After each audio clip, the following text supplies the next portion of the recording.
The population in Vietnam is young or it's aging? I think like at least many young people nowadays they tend to get married quite late and they do not want to. We copy a lot of China policy. We are seeing an aging in our population as well. So Vietnam had a two-child policy. Yeah. And I think our social insurance fund will face a possibility of not being able to pay on the old people. 大家好，我是王佑佑，欢迎收看这期节目。最近越南经济的话题特别热，像是越南一季度出口额超深圳，外商加速投资越南，越南要取代中国成为新的世界工厂，热搜频频，红红火火，恍恍惚惚。我今天没想在这儿纵观越南宏观经济，预测未来发展前景，而是想跟我一个老同学Trang聊聊。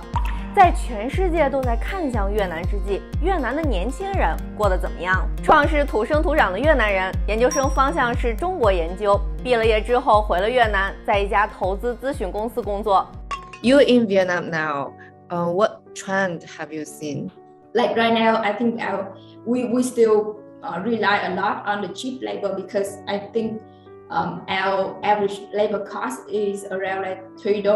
However, I don't think it's very sustainable in the long term because right now our labor workforce still has a relatively low capability compared to other countries.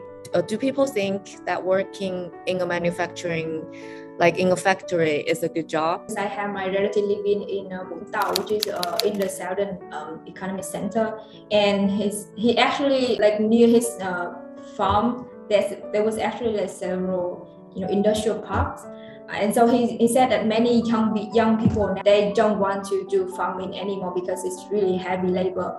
And because you have to invest and you can only harvest and maybe after like 1 year, like over 1 year, and so it takes a long time to recover, and like sometimes you might not like break even or you might not even be able to get back the investment. So he told me that many young people nowadays they don't want to do farming, and so they are applying to industrial park and they going to work there.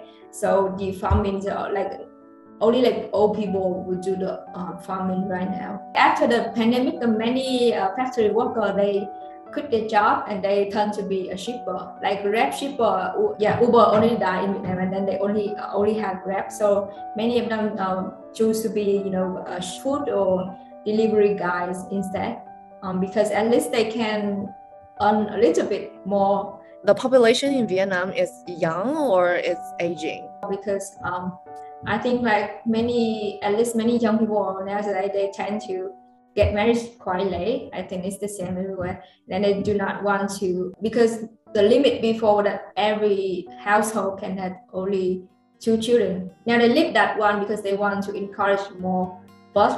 But however, it's very difficult because now people just get used to have around like 1 or 2 kids. So we are seeing an aging in our population as well, and I think our social insurance fund will face a possibility of not being able to pay on the old people. So Vietnam had a two-child policy. Yeah. We actually copy a lot of China policy from the special economic zone, and then two-child policy, but we modify that a bit from 1 child to 2 child. So yeah, but I think why, that two-child policy has been in place as long as I know, and they just recently lifted it like maybe 1 or 2 years ago. And what's the new limit?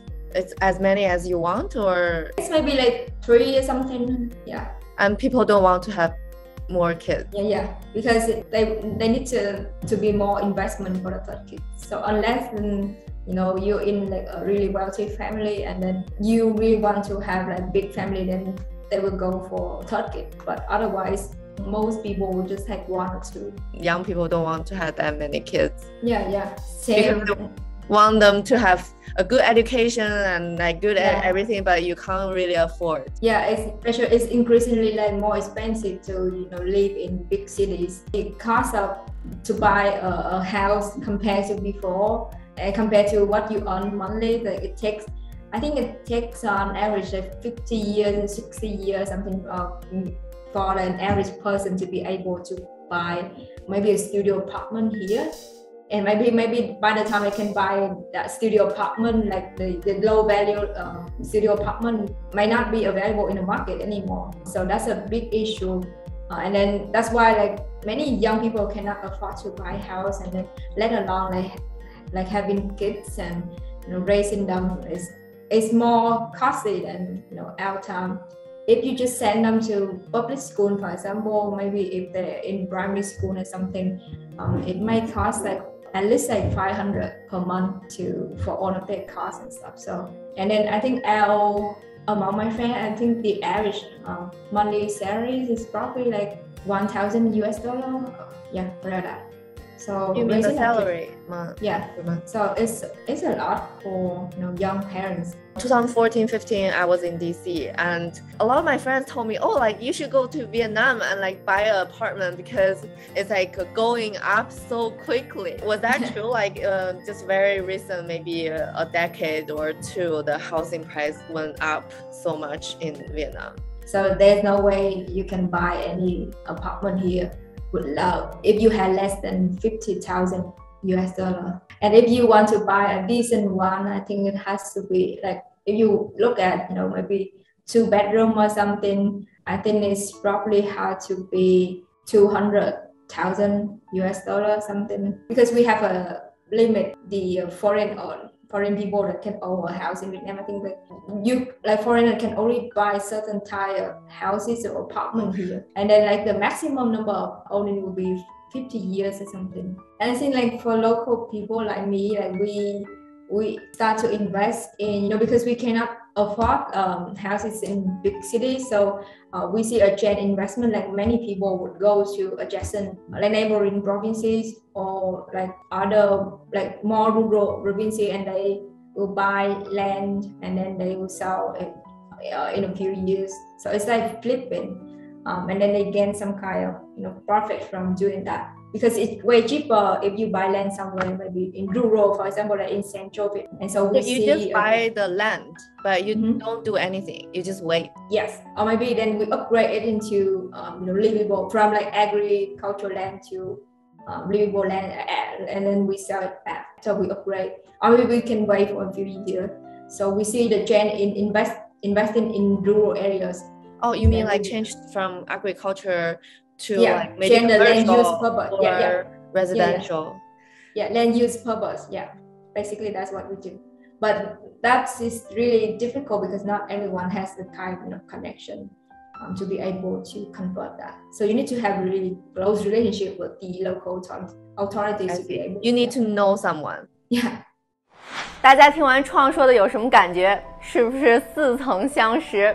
欢迎在弹幕或者留言区聊聊你的感受。如果你曾经在越南待过一段时间，或者现在在越南生活，也欢迎分享你的亲身经历。感谢收看这期节目，我是王佑佑，下期再聊。欢迎订阅我的频道，开启小铃铛，这样你就再也不会跟任何更新擦肩而过了。